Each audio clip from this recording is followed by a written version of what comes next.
Welcome to Ideas in Action, the official University of Southern California podcast.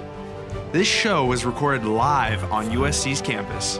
Good afternoon, everyone, and welcome to the 2024 LA Festival of Books. My name is Dr. Alyssa V. Richardson, and I'm an associate professor of journalism here in this building in USC's Annenberg School.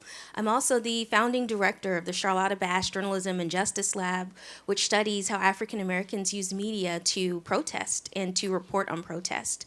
And lastly, I'm the author of Bearing Witness While Black, African Americans, Smartphones, and a New Protest Journalism. And I'm really excited today to talk to some of my esteemed colleagues here at USC and to introduce you to them. A little bit of housekeeping before I do so, though. I would like to introduce these brilliant scholars momentarily, but repeat that we should silence our cell phones. And also, I'd like to share a little bit about the format today. First, we will talk a little bit about these three incredible books. Then we'll open up the discussion to you, the audience, for questions. Immediately following our panel, you can visit each of these authors in Signing Area 10 of Wallace Annenberg Hall if you would like to meet anyone up close and personal and get your book signed. So without further ado, allow me to introduce my colleagues in alphabetical order. Wolf Gruner holds the Chappell Guerin Chair in Jewish Studies and has been professor of history here at USC since 2008. He's the founding director of the USC Dornsife Center for Advanced Genocide Research. He's a specialist in the history of the Holocaust and in comparative genocide studies. Additional areas of research include the comparative history of mass violence and its resistance on a global scale, as well as racial and state discrimination against indigenous and other minority populations, especially in Latin America. Dr. Gruner was a postdoctoral fellow at Harvard University, Yad Vashem Jerusalem, the U.S. Holocaust Memorial Museum, Women's Christian University Tokyo, and the Center for Jewish Studies Berlin Brandenburg, as well as the Desmond E. Lee Visiting Professor for Global Awareness at Webster University in St. Louis. Dr. Gruner is the author of 11 books. Today he will discuss his latest, Resistors, How Ordinary Jews Fought Hitler's Persecution, which is a finalist for the National Jewish Book Award. Dr. Susan Kame is the author of the award-winning book, When Can We Go Back to America? Voices of Japanese American Incarceration During World War II. A descendant of incarcerees, Dr. Kame draws upon family and community stories to convey the continuing relevance of this tragic episode in our history to contemporary issues of racial identity, immigration, and citizenship, and the threat to civil liberties today. Recognized as one of our country's most prominent scholars on Japanese American incarceration, she has appeared in national and international broadcasts by news outlets such as NPR, NBC, C-SPAN, BBC, and France 24. Here at USC, Dr. Kame is an adjunct professor of history, teaching a popular undergraduate course she created on race, our Constitution, and national security. She's also an affiliate faculty of the USC Ito Center for Japanese Religions and Cultures, continuing her research on the Japanese American incarceration experience. Lastly, but not least, Dr. Haja Yadiha is the assistant professor of sociology at the University of Southern California and faculty affiliate of the USC Equity Research Institute. Dr. Yazdia researches the politics of inclusion and exclusion, examining the forces that bring us together and keep us apart as we work to forge collective futures. In addition to award-winning articles, she is the author of the book we'll discuss today, The Struggle for the People's King: How Politics Transformed the Memory of the Civil Rights Movement. She's also a public scholar whose writing and research has been featured in outlets, including the Los Angeles Times, Time Magazine, The Hill, and The Grio. Please help me welcome our authors.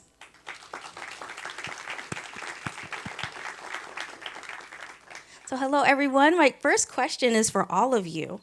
Can each of you who have written such incredibly rich and beautiful books about the way that ordinary people stand up and protest when they see things wrong, give us a brief introduction of not only yourself, but your book? I'll start with you, Susan. Oh, okay. I thought we were going to go alphabetical. Sure. Well, hello, everyone. It's such a thrill to get to be with you and to be on the stage with wonderful colleagues and friends. The book for me, as Alyssa mentioned in the intro, is a personal story. It's a family story. My parents and grandparents and their families were among those that were incarcerated during World War II. On February 1942, President Franklin Delano Roosevelt issued Executive Order 9066, which gave the U.S. military the authority to forcibly remove more than 125,000 persons of Japanese ancestry and into a program that detained them indefinitely through the duration of the war. Now, 2/3 of those were American-born citizens. That was my father and mother's generation. They were babies, toddlers, children, teenagers, young adults, and the impact of this upon their lives as they were forcibly removed is something that has continued to reverberate intergenerationally. The veneer of compliance came about that what is mostly not known was that the U.S. Congress made it a crime not to comply with these military exclusion orders. It was also enforced and carried out by the Army and the soldiers, as my parents and other incarcerated said, the soldiers had guns and bayonets that were pointed at us. There was also the propaganda, the political justification that they would show their loyalty by smoothly concurring and abiding by the process that the government euphemistically called an evacuation. Usually when there's an evacuation, you're removing people from a threat, but in this case, they were considered the threat.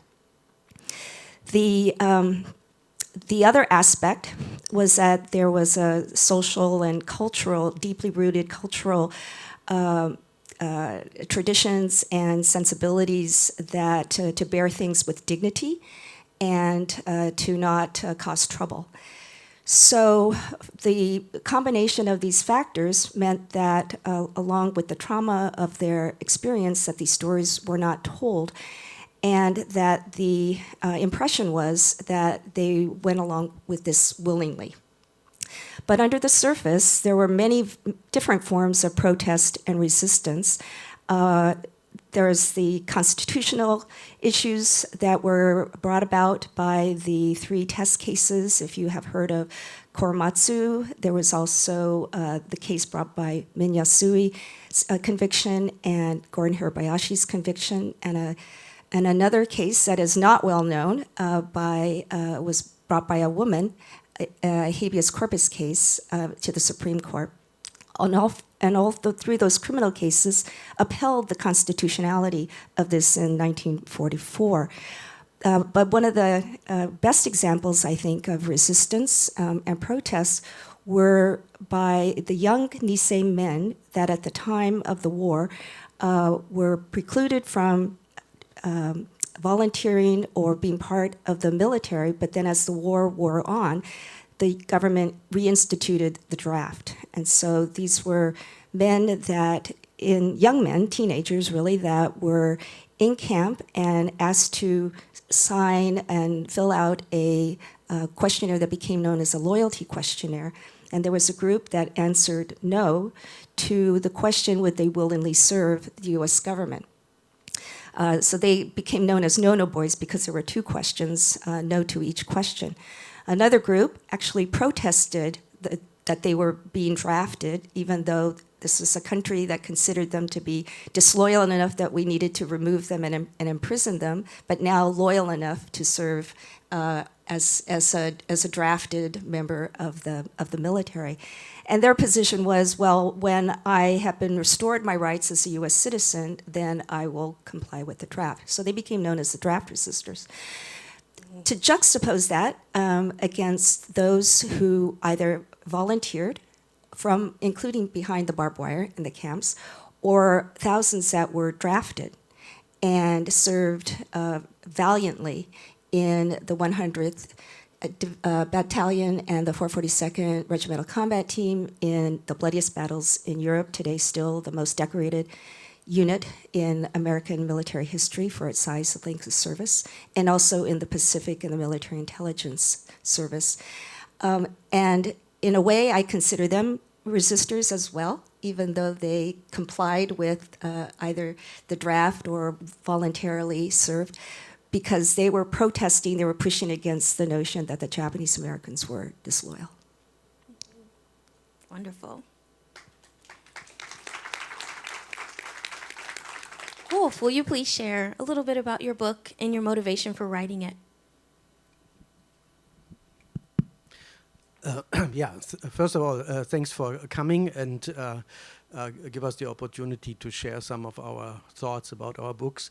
So I'm a historian of the Holocaust most of all, and I studied the Holocaust for like 20 years when I was sitting in an archive in Berlin.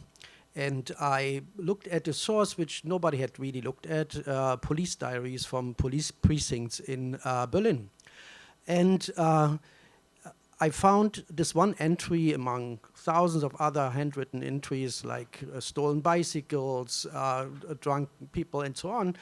This one note about the arrest of a Jewish man who protested against the persecution of the Jews in Nazi Germany.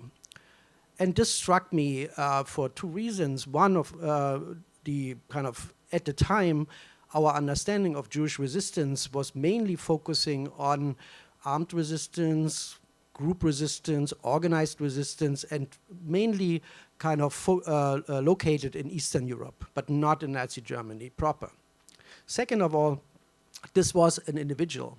There was nothing organized about it. And suddenly kind of I realized this is an area we never have looked at into. I was very intrigued and started to collect materials. It took me 12 years of research and in total 14 years to write a book because it was tremendously different to actually locate sources. So the base of my book are records from police first in Berlin, but then I also located material in Frankfurt, Hamburg, Dresden, Leipzig. I included Vienna and Munich.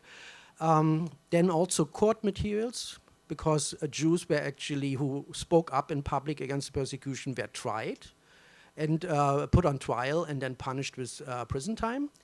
And then I added kind of 170 interviews from the USC Shoah Foundation, which is located here, of Jewish survivors who also shared some story. They never actually called it resistance, but in my view, I think we need to call these smaller acts of resistance, like public protest and others, as resistance. And what I did in the book, first, I redefined what resistance is, in my view, and just by including individual acts, which regarding the Holocaust, they were never included. It was always kind of group organized and armed.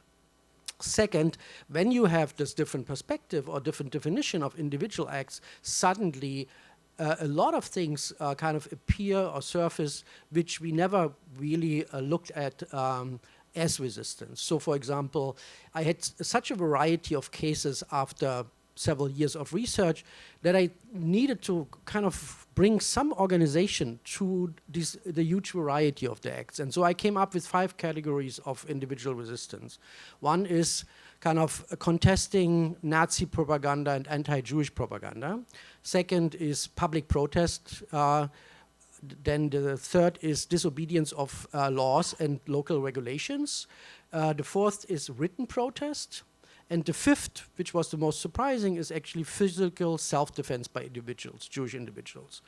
And my book is kind of organized along these 5 categories. Each chapter tells a story of one act of resistance.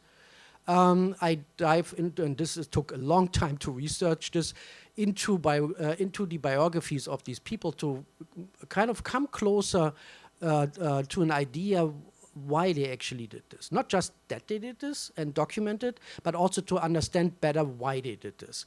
And after each story, I add other stories to show that this one representative story for this one category is just the tip of the iceberg. And I think with the book, I can actually not only challenge, but I think after you will read this book, I don't think that you will share anymore the idea that Jews were passive, because these individual acts were so widespread, and they were so common, and they were so also done by kind of ordinary Jews, men and women, young and old. So I think that the main message of the book is actually to rethink the idea of Jewish resistance, making Jewish passivity during the Holocaust obsolete as an idea, and also show that when Jews could do this, everybody is capable of doing this. Thank you, Wolf. Hajar, tell us a little bit about your book and what inspired you to write it. First of all, this is such a joy to have our books in conversation. There are so many connections between them, so I'm super excited about our conversation today. So for me, coming to my book was really a story of me being not just a sociologist, but also a daughter of Iranian political refugees, growing up in these predominantly white communities. And so much of my existence has been shaped by these questions of identity and belonging and where do I fit in? And so growing up, for me, the histories of the Black freedom struggle were always these sources of inspiration. They were kind of lifelines, seeing just everyday people, especially young people, coming together and creating so much change.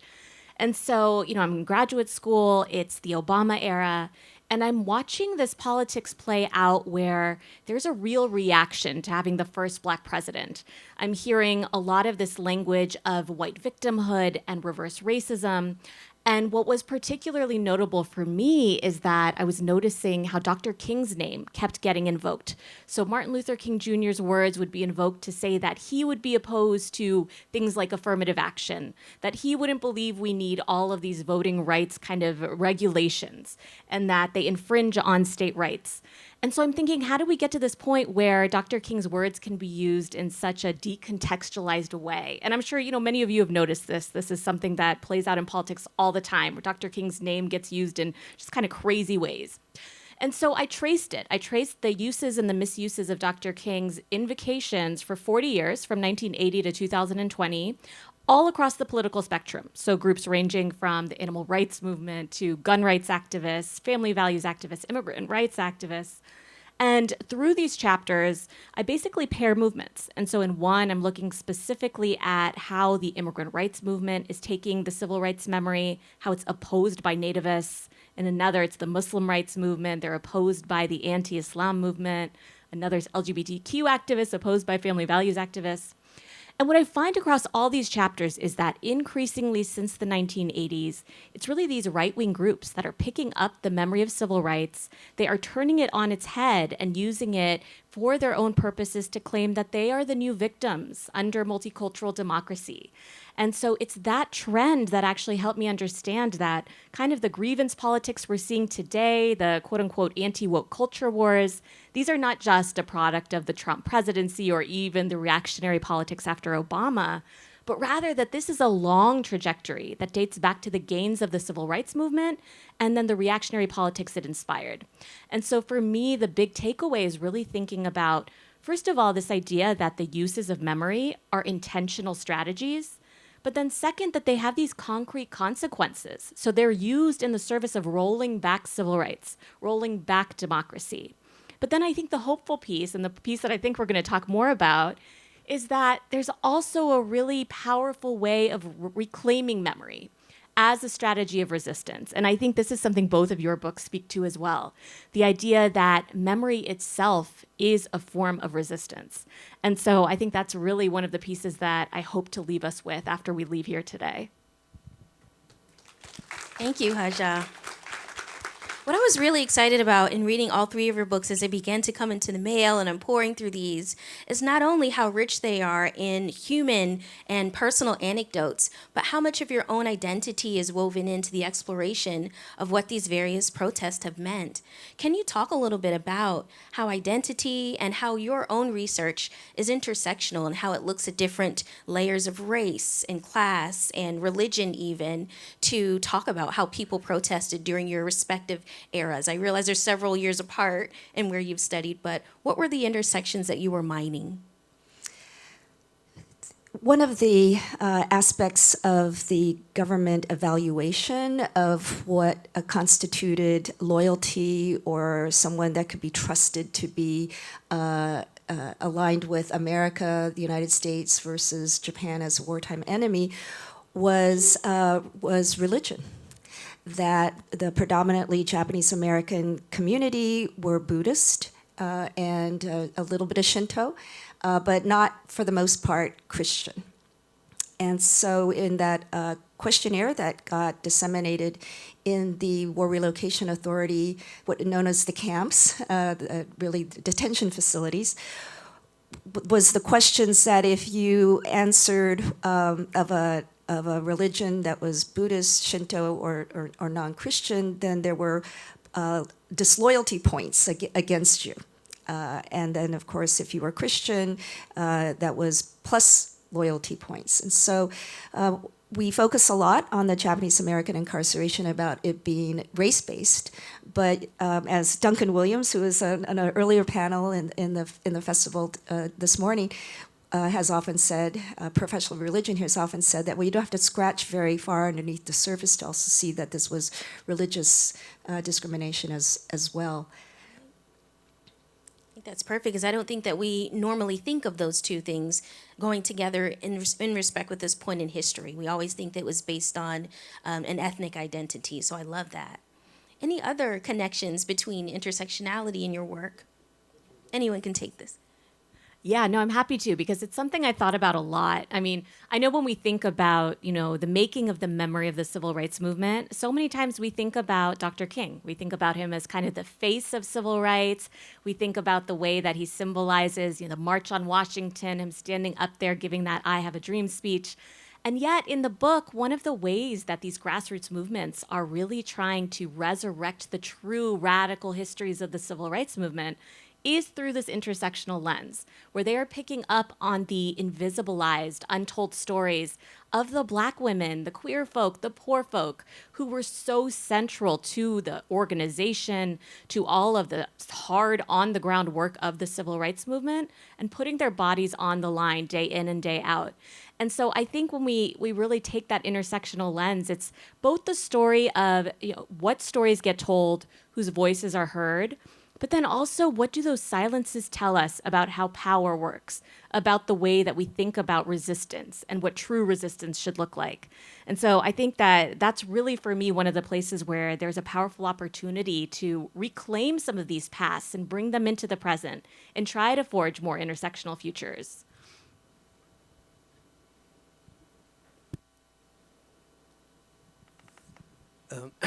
As you might have noticed, I have a strong German accent, so I'm originally from Germany. But to be more precise, I grew up in East Germany, so under communism, in a dictatorship. And much of my work is actually kind of motivated by my personal experience as kind of someone. At the time, I had not even studied history. I was an artist, I was a writer, and was part of this kind of cultural underground. That's what it was called. And the interesting thing, and here it kind of connects to the theme of intersectionality, in this cultural underground in Berlin, all kinds of different groups who were not kind of part of the regime or were distant to the regime actually met, coexisted, cooperated, and sometimes also just had pure joy together.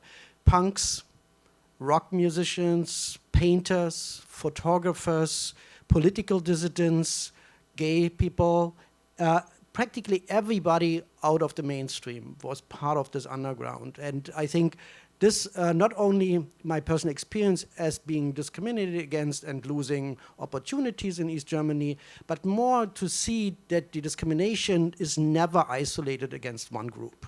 It is always kind of intersected. And I think that was a big motivation for my work on, although I focus on the Holocaust in my work, in general, kind of to look more into comparative issues. But even if we take the Holocaust, our understanding that the Nazis persecuted the Jews is a very reductive idea, because the Jews, as the Nazis persecuted them, never existed. It was a construction. There were Jews who were for 2 generations Protestants. Yeah? There were Jews who were atheists. There were, there is a huge variety, socially, culturally, class-based, and also gender. And in my book, I think the interesting kind of throughout line is, for example, when we think about gender, that one old stereotype I think is also abolished with my book, that men are more prone to be resistors than women, because almost in some cases more women actually resisted in various ways than men. But the same is true, for example, when we think about age, that usually we think, oh, resistance is usually done by young people or young men. My book shows young women, but it also shows elderly men and elderly women. Yeah, over 17 years old. One of the main chapters is of a 71-year-old Jewish man from Munich who writes anonymous leaflets cursing and insulting Hitler. And he pays with his life for this. So, and another story is of a 16-year-old girl which kind of stabs a stormtrooper. So that's kind of the range of stories you can find when you are looking for them. One of the things that I like about all of your books is that they give a voice to folks who have been ignored previously in the retelling of history. How might we interpret your books as a form of resistance themselves?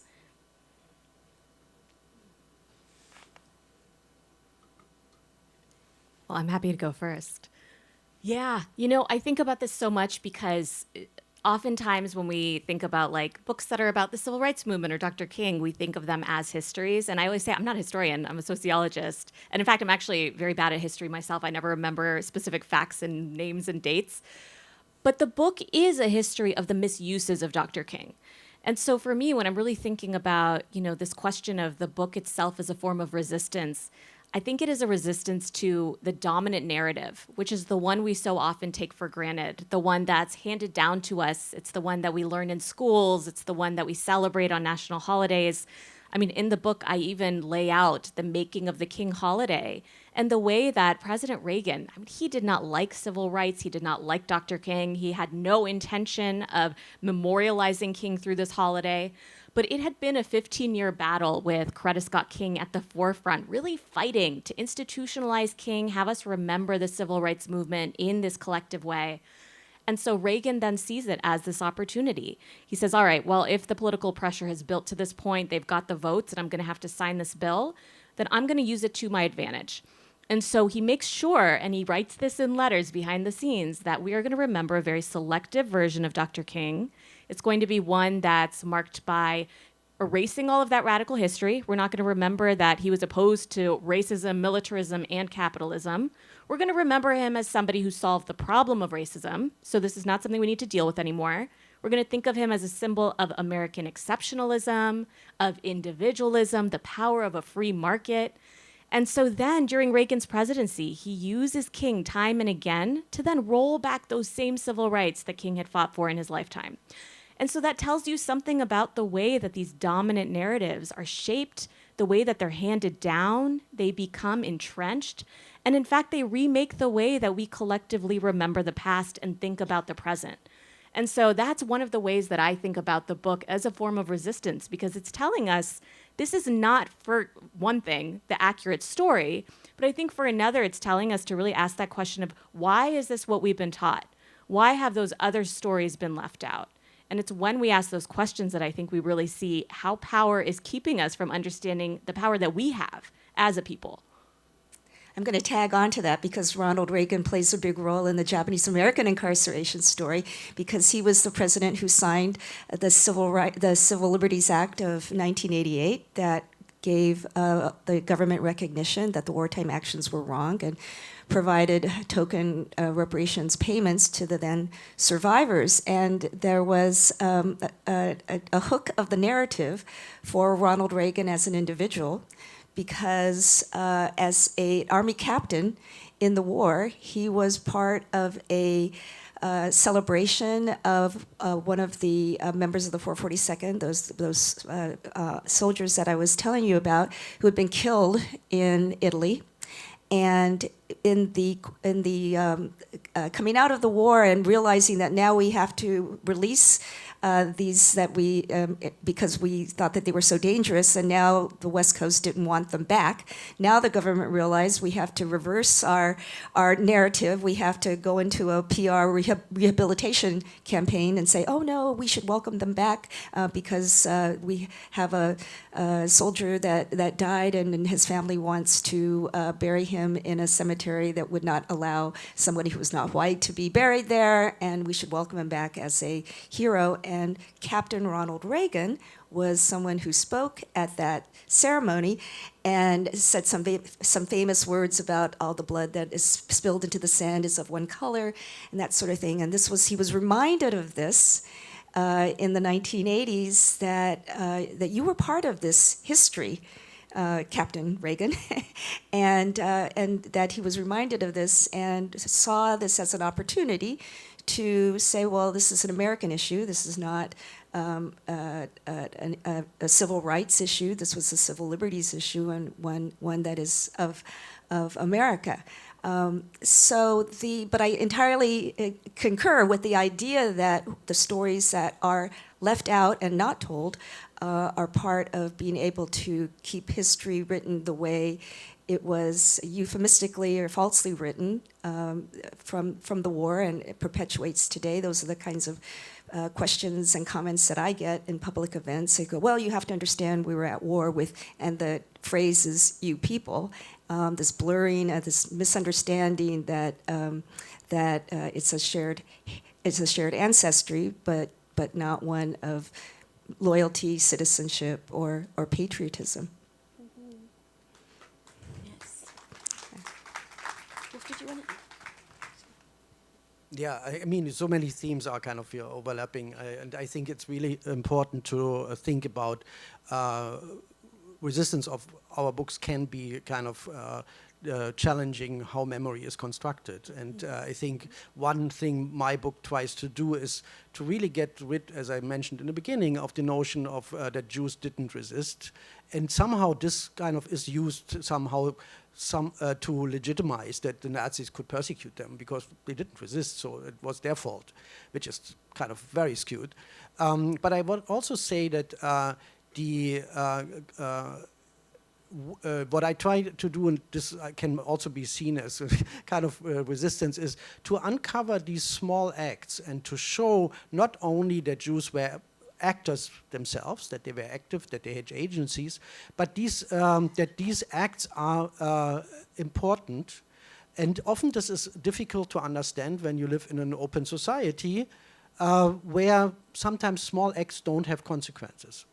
And just to give you an example, not from Nazi Germany, I don't know if you remember when the invasion of Ukraine happened, there was a woman sitting on the Red Square with a blank sheet of paper. There was nothing written on it. She was arrested for anti-war propaganda. So that's what I mean. It is sometimes small things, yeah, which are perceived by regimes as kind of dangerous, and that's what we need to understand is resistance. And there are many connections because there are kind of parallels with kind of the slavery, Jim Crow, here in the United States. I was just in South Africa presenting my book, and people reminded me that actually the categories I pose in my book were really well placed also for the resistance under apartheid, actually. So we were talking about small acts, maybe being, again, something negative, but one of the impressions that I had as I was working through the material and working through the manuscript is that there's so many tragic, hard, heartbreaking stories, and I would seize upon the stories of kindness when someone did something that wasn't necessary but was compassionate or thoughtful, and they might not even known how much it meant, how much it changed the life of one of the incarcerees and put them on a better life trajectory after the war. And I think it's that those kindnesses and those small, often anonymous acts were also part of, I think, the helping resist the negativity of the situation. I'll tell a story. My father was a high school freshman when Pearl Harbor was bombed and graduated from a camp high school, spent his entire 4 years of high school behind barbed wire. There was a Quaker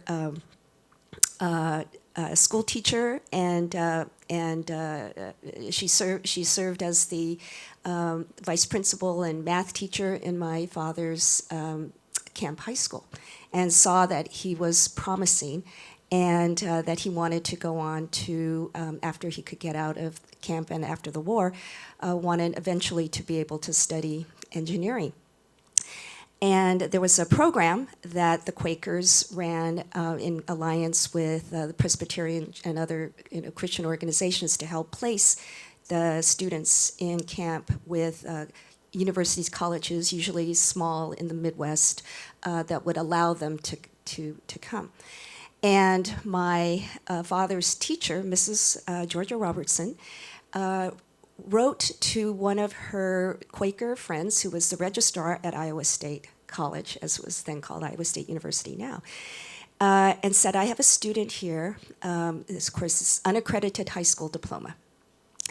And is there any way that he could come to Iowa State?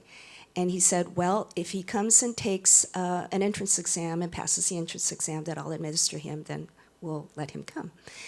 And so my father took the $25 and a train ticket and nothing else and got himself to Des Moines and passed this test and registered for one semester, and then he got his draft notice. Okay. Came back to California, served in the Army, and now has the GI Bill.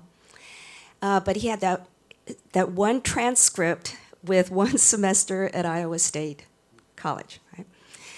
And so he's out of the Army, and he comes back to, he's from Orange County farming family, and applies to Caltech. And he gets a letter that says Caltech wants to be in touch with him, and he takes the train, the bus, the red car, and another bus, and gets himself to Caltech. And they said, well, Mr. Kamei, we have your application, and that's nice, but you don't have a high school diploma. And he pulls the transcript from Iowa State College out of his pocket, and he said, well, I have this transcript from Iowa State. Could I be considered a transfer student? And the way he told the story to me many times is they looked at each other from behind the desk, and one of them finally says, welcome to Caltech, Mr. Kamei. And he reversed his red car back to Orange County, picked up very few belongings that he had. Farm boy, living in a practically a shack that his family had built. Very, very humble circumstances, and went back to Caltech before anybody figured out that they shouldn't have let me in. And for the rest of his life, stayed in touch with this Quaker missionary, and attributes everything in life to the fact that she was willing to write to one of her colleagues and work that out for him, which just changed everything for him in his life, and consequently my family's life. Wonderful.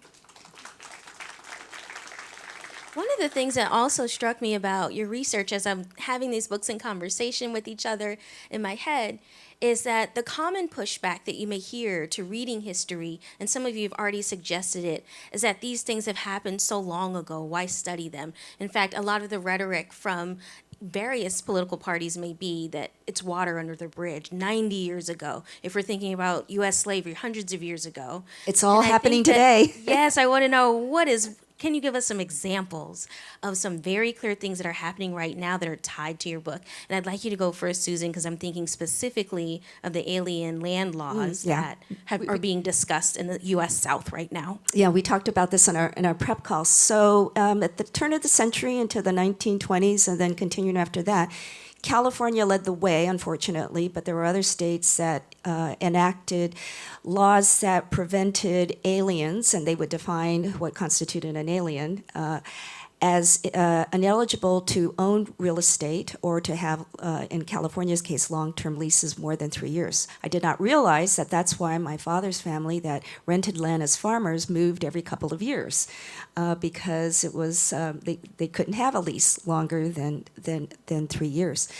So these were laws that really prevented the accumulation of wealth and in most cases, stayed on the books for decades.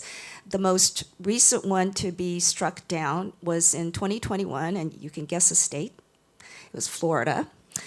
But then just last May, Ron DeSantis, the Governor DeSantis of Florida, signed into law a new alien land law, this against citizens of China and other countries, and under the guise of we have to keep communists from owning land in the U.S. And the rhetoric and the vocabulary was exactly the same as in the turn of the century alien land laws. The difference in Florida versus a state such as Texas was that in Florida, it caught the Asian American community off guard. There wasn't an existing political or community coalition that was in place to mobilize to take action against it getting to the point of it being introduced into the legislature and then with the votes that enabled it to be passed. Whereas in Texas, there are existing political community groups that were already working in alliance with one another, and when the bills started to be floated in Texas, they were successful in beating it back.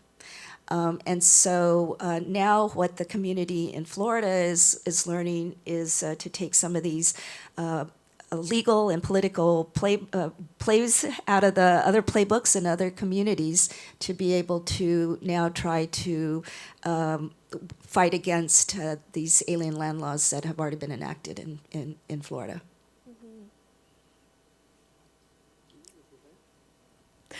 Yeah, I'll just add to that because Florida for sure plays into some of the parallels I see as well when we look at groups like Moms for Liberty, the groups that are trying to essentially ban racial education in schools. They're banning books. These are the parents that are showing up at the city council meetings, the school board meetings, and they're standing outside with these signs fighting woke culture inside schools. They are not unlike those parents that were fighting desegregation. I mean, those parallels are apparent. But I think the other parallels that we see are actually in the criminalization of protest. I mean, this is a real issue right now where Supreme Court, has banned forms of protest in 3 states. It's spreading widely. You could look at the crackdown on Columbia University's campus. I mean, thinking about even the way that people talk about protest. They talk about these young activists as agitators, as communists, as anti-American. These are the very things that they called civil rights protesters. These are the very things that they called Dr. King. And I actually wrote an op-ed in Time Magazine about this because I think the way that King has been sanitized has us thinking that he was beloved by all, that he never ruffled any feathers, that he was just wearing his nice suits and saying really nice things and making people feel good. But if you read any of the newspapers from that time, I mean, the way that folks really hated him, the way that even journalists, when he was on the cover of Time magazine as Man of the Year, that cover story, I encourage you to go read because they take down his style. They call him like wearing funeral clothes all the time. They say he has no sense of humor. They say that he's not even particularly smart or organized. One thing they give him is that he's charismatic. But so when you think about the way that they talk about protesters back then, the way they try to discredit them today, those parallels tell you something about the power of the people when they come together and the way that power wants to shut down any narrative that upholds and heroizes these people that are actually just trying to fight the status quo. So I think that's one way that I definitely see parallels. Adding to this from a very different side. So on the one hand, you have kind of communalization of resistance, but then on the other hand, we have also this kind of the tendency to kind of make heroes out of resistors. And that's kind of, I think, a very wrong attitude because it distanced them from us. And for a lot of young people, the problem is they see these heroes and say, I could never be this. And I think important is really to understand resistors are ordinary people. Sometimes they are more creative than others. Sometimes they are joining movements. But I think important is they are like us. And I think what I do in my book is, for example, is really demolishing the idea that you need certain characters, a certain upbringing, certain kind of conditions to be kind of a resistor or act as commit acts of resistance. And I think when Jewish young people in Germany could set off wrong fire alarms to divert the firefighters from the actual bombing sites when the British Air Force came, I mean, then creativity is all without limits, also today, I think. And I think it's important to bring this message for young people especially, to make them understand everybody can do this. It's just up to us to make this decision. And I want to draw that idea out a bit more. Thank you, Wolf. Before I open it up to questions, what are some lessons that you hope modern activists and organizers learn from your book? Susan, would you like to start? I think that we don't know necessarily the impact of what we do and might not ever know the good that might come of what we do. I think of so many of the stories that are in my book, and many of the individuals that are whose voices are in there are in many cases people that I was fortunate to personally know. Many I did not. But when I learned more about the context of their earlier lives before I got to know them, that I realized that they were acting, and there's so many situations were so different and called for taking into account so many complex considerations. But they were following through on their principles. They were following through on what they thought was what they believed in, what they thought was right, and they were willing to accept the consequences, whatever they might have been, and that they didn't necessarily know at the time what was going to come of it. I think of Gordon Hirabayashi, who was a junior at University of Washington, came from a Quaker background and was opposed to war in general and just could not see, as a matter of conscience, going along with the exclusion order, and turned himself into the FBI, and then became the test case, one of the three test cases. But he did not know that his case was going to end up in the Supreme Court. He just was operating on his consciousness, and so I think that for whatever the legacy becomes is something that we only are able to appreciate retrospectively. But that I think we honor the bravery, we honor the acts of conscience as they are offered up.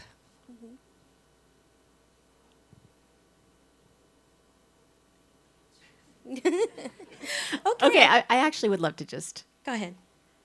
because I want to end on the thing I started with, which is that remembrance is resistance. And it's something I'm thinking about so much today, because I think as we think about even your own work, Professor Richardson, the idea of bearing witness.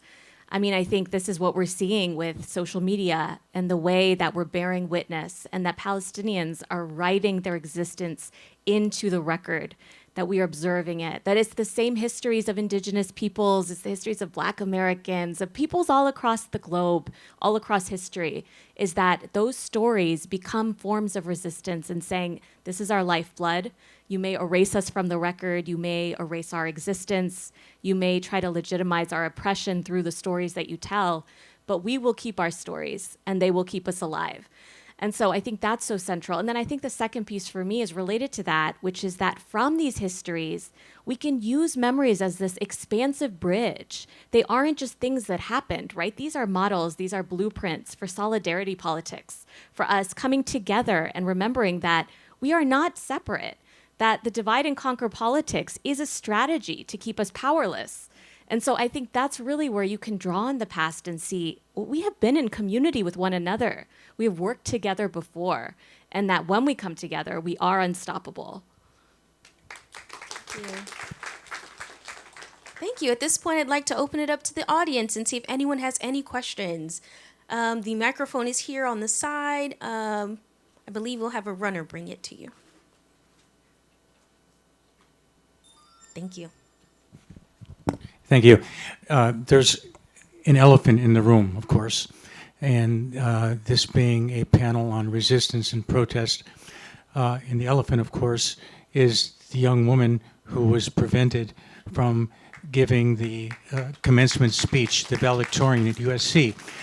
Since this is a panel on resistance and protest, I'd be interested in the reaction of the 4 USC professors vis-a-vis, I'll be honest, this abhorrent action by the president of the university. Abhorrent. Over to Wolf.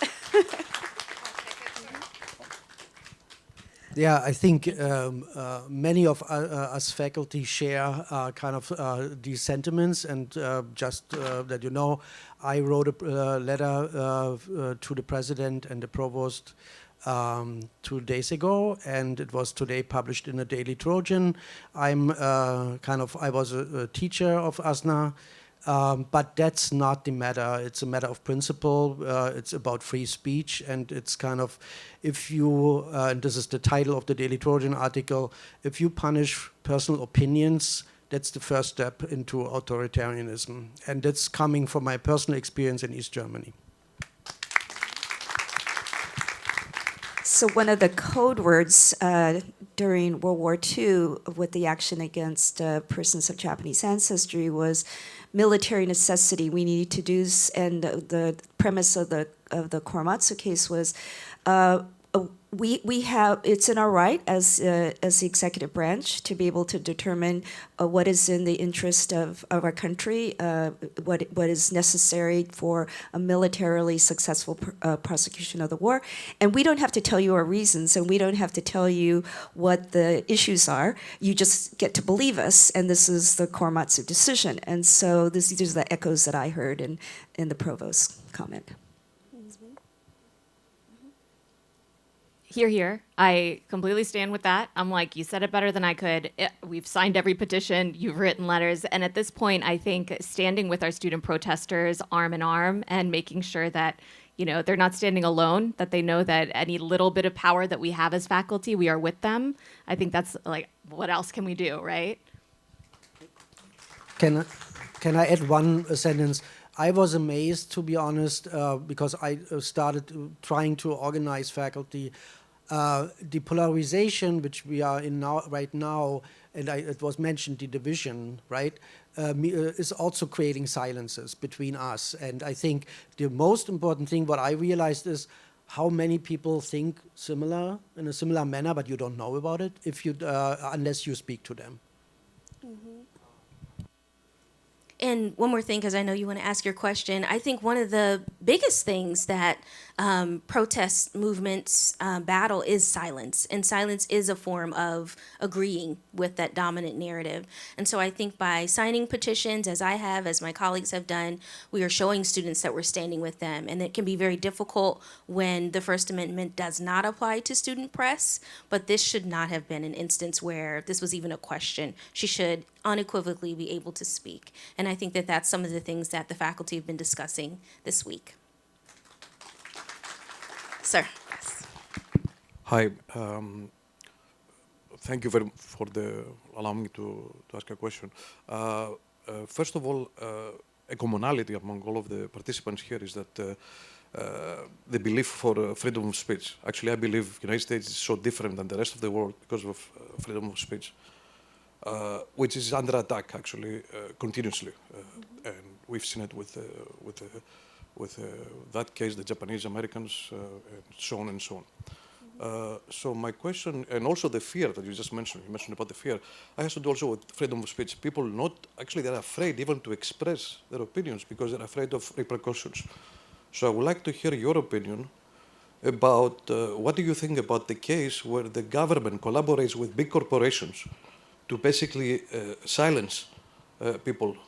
And we have cases like, thank God for Elon Musk actually brought up the Twitter files, and we can see in reality that agencies like NSA, CIA, FBI collaborate with big organizations, which I call them government organizations, because YouTube, Facebook, Twitter, all of these guys, they're collaborating very closely. I'm from the technology space, and I know from the 80s that there was close collaboration with the government, so they're basically an extension of the government. So what do you think, each one of you, about these cases, which I believe they are appalling? I mean, they are actually going against the freedom of speech, which is really the basic right, and the basic principle and right of humans in order to have a democracy. Without freedom of speech, you don't have a democracy. And nowadays, I see tremendous attack on the freedom of speech in a point where my friends, and I can see here with the professors, they're afraid even to speak because they think that they're going to be prosecuted by the government. This is appalling. This is not America any longer. Anyone like to speak to this first?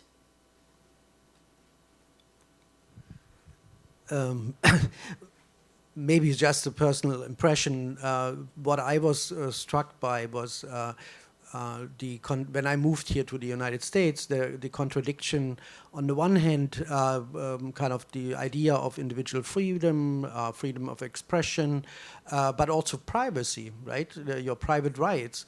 And then that there is no movement at all that these big corporations invade our privacy by taking our information and selling them. And there is no movement against this.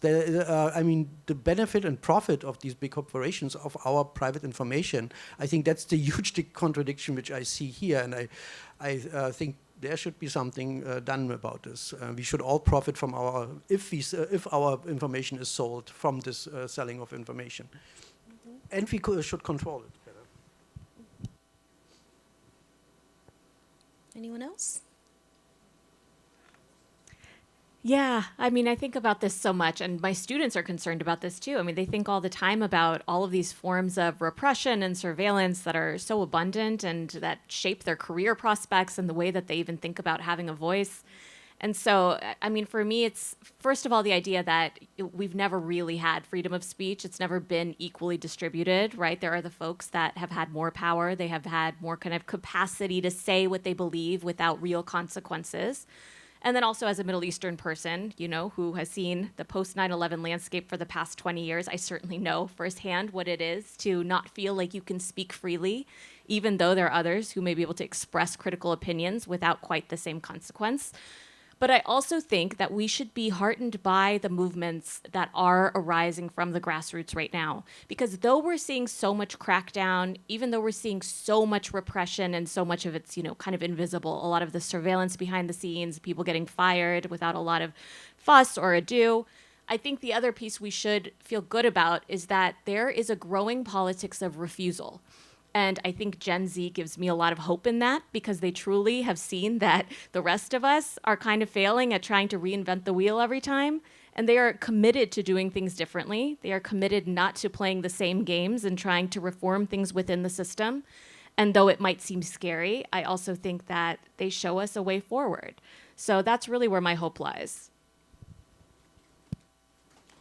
Thank you. I think each of your books gives us such hope, and I think that is something that we need today in a very complex world that we're living in, when there are various conflicts around the world that are grabbing at our attention. It can sometimes make you feel powerless, and I think one of the things that I'm gleaning from each of your works is that even the smallest act can be considered resistance. So I do hope that all of you indulge in their books and really take advantage of all of the wisdom that they've poured into this. Thanks for listening.